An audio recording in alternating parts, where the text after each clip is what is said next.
On the eve of a soccer match pitting France against Israel, pro-Palestinians and a Jewish group took to the streets separately.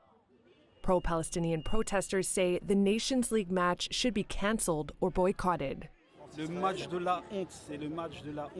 This protester called it the match of shame. Outside the stadium where the game is set to take place, French authorities have ramped up security. Thousands of police are set to be deployed, according to Paris's police force.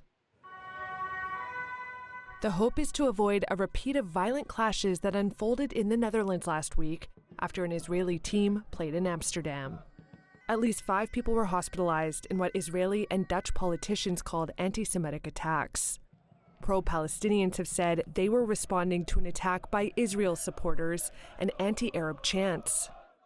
On Wednesday, France coach Didier Deschamps said the match north of Paris was unfolding under a heavy context.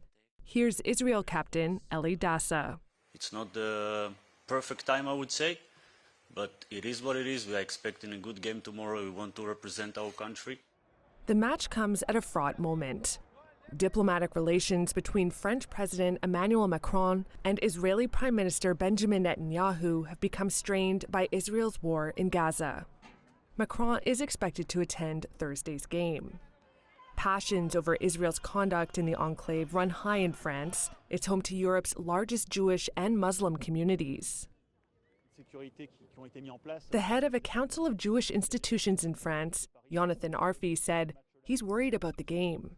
In an ideal world, football remains just football. However, in 2024 in Europe, 1 year after October 7th, a few days after Amsterdam, well, this event takes on an additional dimension.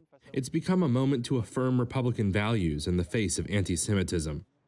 France's Human Rights Commission said reports of anti-Semitic attacks skyrocketed by nearly 300% last year, with anti-Muslim acts up around a third.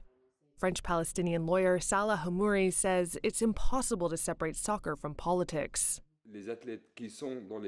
The athletes who are in the team, a part of them, were also in the army or are still in the army. This is why this match must be suspended, he said. Following the violence in Amsterdam, local authorities imposed a protest ban.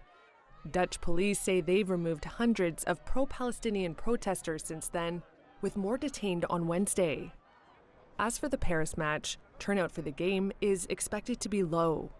Israel has urged its citizens to avoid attending cultural and sporting events abroad following last week's violence.